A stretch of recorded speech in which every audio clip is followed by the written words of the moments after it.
वो सब उड़ गया, पीडीएफ बचा है? बच गया? और कितने क्वेश्चंस कर लिए थे?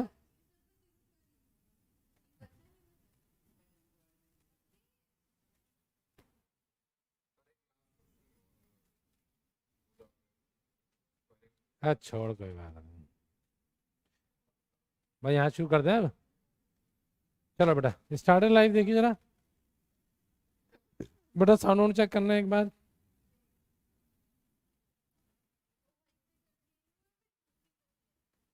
तो नहीं बनी होगी।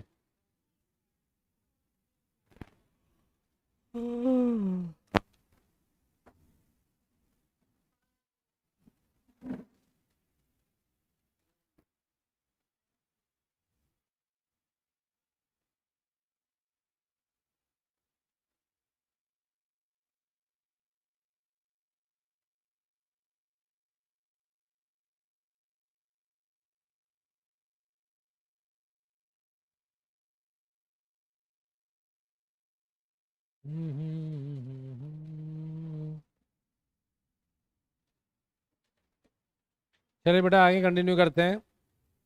अब आइए क्वेश्चन नंबर 12, एक्सरसाइज वही 10.3। बहुत ध्यान समझिएगा बेटा। उसने कहा ए डॉट ए ज़ीरो है, ए डॉट बी भी ज़ीरो है। अब आप वेक्टर बी के बारे में क्या राय रखते हैं? बेटा दो चीज का डॉट प्रोडक्ट जीरो तब होता है या तो परपेंडिकुलर हो या उनमें से कोई एक टर्म खुद जीरो हो। तो इसका मतलब ए अपने तो परपेंडिकुलर हो नहीं सकता, इसका मतलब ए मस्ट बी जीरो। करेक्ट। और अगर ए जीरो है तो वेक्टर बी कुछ भी हो, फर्क तो पड़ता ही नहीं है। तो vector b can be any vector. ये ए डॉट ए जीरो दे रखा था ना, चेक कर लेना एक बार। अगली बात समझ। उसी तरह से बेटा आ जाओ इसी का क्वेश्चन नंबर 13। वो आपसे कहता है, इंपॉर्टेंट है बेटा ये, a plus b plus c zero है, a b c unit vector है, मतलब यही होगा बेटा। और निकालना क्या है? ये बेटा हमसे पूछा गया है क्या होगा। अब आप सिंपल सी बात समझिएगा, मैंने इसकी स्क्वेयरिंग कर दी बोथ द साइड्स, तो क्या होगा?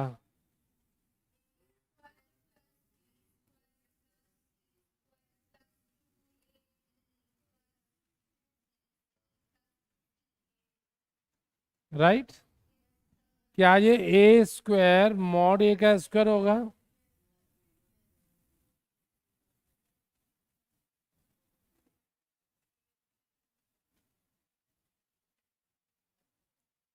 बेटा ये वैल्यू कितनी थी? ये वैल्यू भी वन, ये वैल्यू भी वन गिवन था।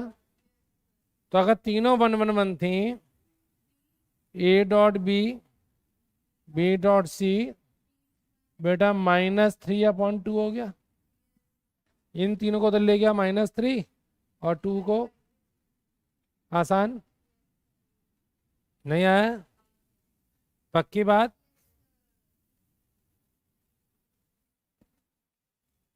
बेटा क्वेश्चन नंबर 13 के बाद इसी एक्सरसाइज का 10.3 का क्वेश्चन नंबर 14 देखिए। वो कहता है ए की वैल्यू 0 है और बी की वैल्यू 0 है एंड ए डॉट बी 0 है। करेक्ट।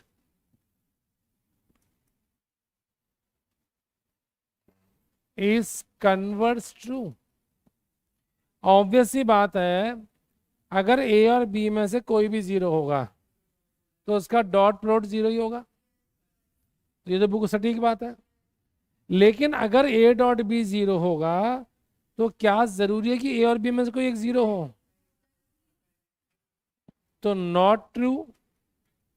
रीजन क्या है? A can be perpendicular to B. अगर ए और बी परपेंडिकुलर होंगे तब भी उनका डॉट प्रोडक्ट जीरो हो सकता है। अगर ये सही है तो ये बात सही होगी, अगर ये सही है तो क्या ये भी सही होगा? श्योरिटी नहीं है, हो भी सकता है और नहीं। तो हमारा मतलब होता है श्योरिटी का। अगर ए और बी जीरो तो श्योरिटी है कि ए डॉट बी जीरो ही होगा, लेकिन a dot b zero perpendicular वाले केस में भी हो सकता है, तो इसकी श्योरिटी मे और मे नॉट, इसलिए हम कहेंगे नॉट ट्रू। बेटा इसके बाद आ जाओ एक्सरसाइज 10.4 बेटा।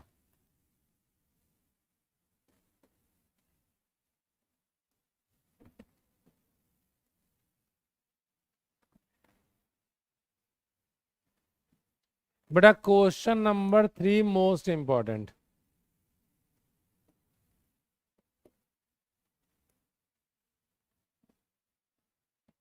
स्टार, ध्यान से देखिएगा।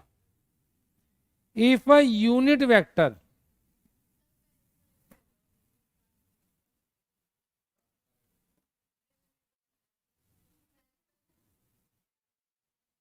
उसने कहा एक यूनिट वेक्टर बेटा, हम इसको मान लेते हैं ए आई प्लस जी के प्लस सी के।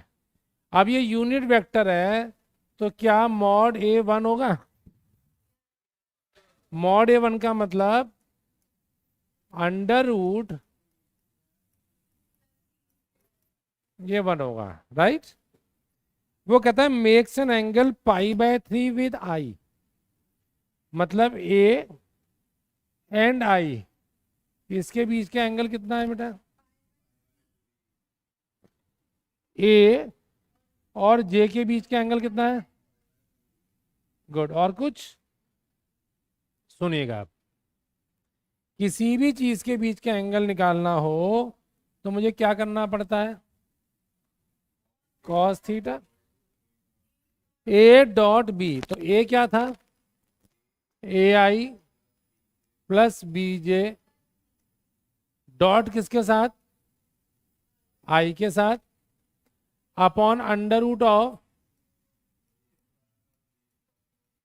ये मॉड ए लगा दिया फॉर्मूला, और यहां बेटा आई का मॉड वन ही होगा। एंगल कितना था इनके बीच में? तो यानी कि ये जो पार्ट था पाई बाय 3 होगा बेटा, समझ आ गया? कॉस 60 कितना होता है? इसका डॉट प्रोडक्ट कितना होगा? ये कितना था और ये कितना था? तो क्या मेरे पास ए की वैल्यू आ गई? समझ आ गया मैंने क्या किया भूमि? अब इसी का एंगल किसके साथ निकालना था? कितना एंगल था? तो क्या मैं ऐसे लिख सकता हूं?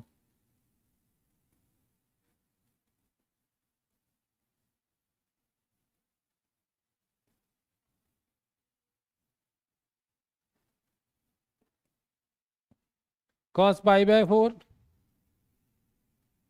1/√2, एग्री? इसका डॉट प्रोडक्ट कितना होगा? ये कितना होगा? तो क्या मेरे पास बी की वैल्यू आ गई? एग्री कर रहे हो? ए मालूम बी मालूम, मैं ए और बी को यहां पुट कर दूं, ए इसका कितना होगा?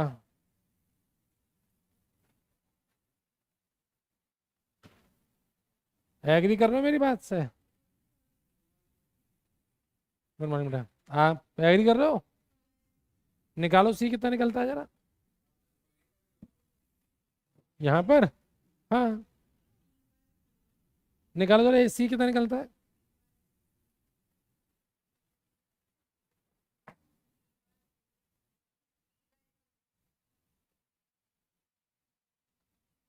कितना होगा 1/2 प्लस 1/4 3/4 होगा 1 माइनस 3/4 1/4 होगा।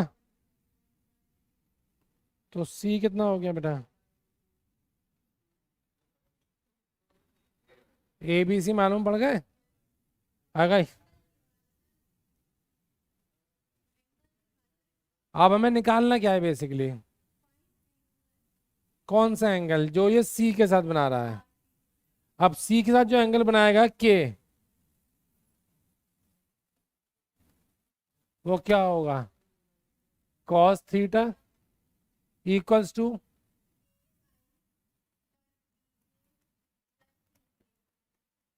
डॉट के ये तो 1 1 ही कर दूं।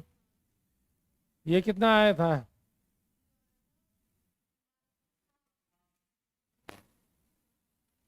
थीटा कितना हो गया बेटा आ गया समझ या नहीं आया। हमने सी निकाल लिया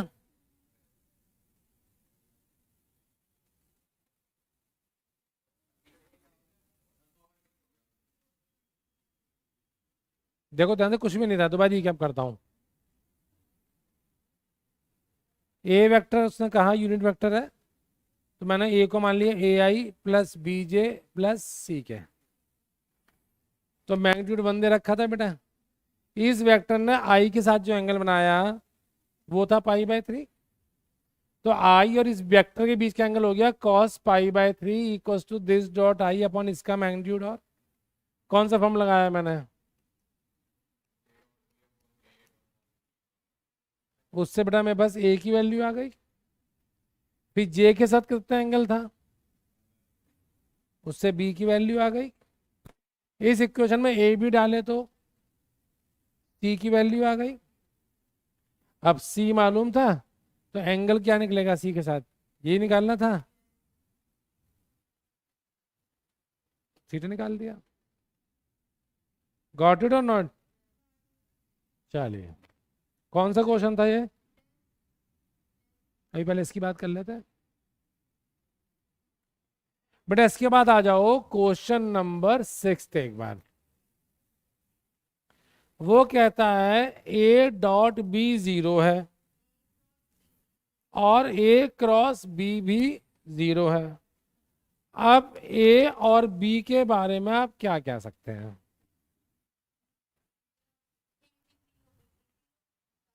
डॉट प्रोडक्ट 0 तब होगा जब परपेंडिकुलर होंगे क्रॉस प्रोडक्ट 0 होगा तो पैरेलल होंगे। अब दो चीज पैरेलल और परपेंडिकुलर दोनों तो हो नहीं सकती नहीं मतलब एटलीस्ट वन ऑफ ए और बी इक्वल्स टू 0।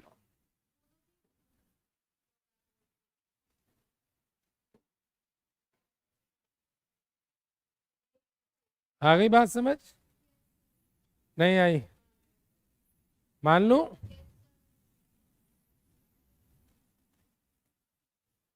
अब बची एनसीईआरटी का। अच्छा एक क्वेश्चन और देखिए इसमें देख ही लेते हैं हम लोग। क्वेश्चन नंबर 4 देखो बेटा एक बार A minus B cross A plus B बेटा मैंने लिखा A cross A plus A cross B B cross A minus B cross B कोई दिक्कत है इसमें नॉर्मल ब्रैकेट खोल दिया। ए क्रॉस ए कितना होता है बी क्रॉस बी कितना होता है 0। क्या मैं बी क्रॉस ए को ए क्रॉस बी का नेगेटिव बोल सकता हूं हमने सीखा था I cross J is equal to negative of J cross I. तो फाइनली बेटा क्या हो गया प्रूफ नहीं आया बच्चों वाला था कुछ है वेक्टर्स में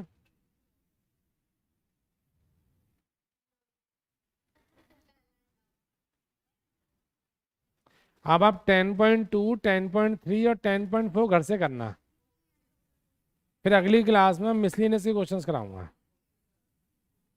ठीक है, चलिए, टेक केयर। ओके बेटा।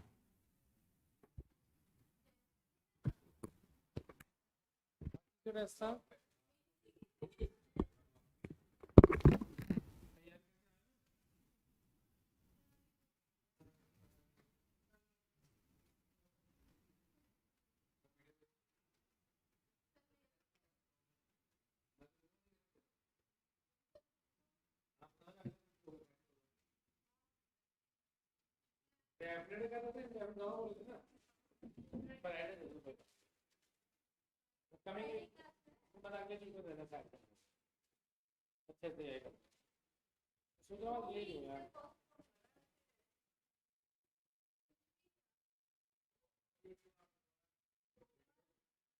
भाई तो क्लास में आता है।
ए प्लस 4 दोनों कंपेयर करें, उससे ए और डी की वैल्यू अलग है। ए और डी आगे इक्वेशन ए को एक्स वाले नहीं आपको करना।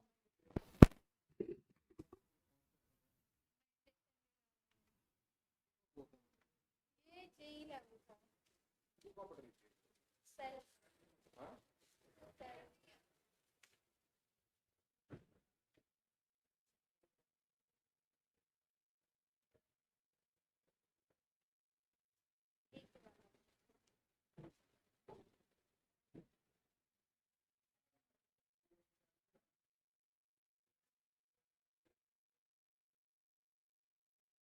है?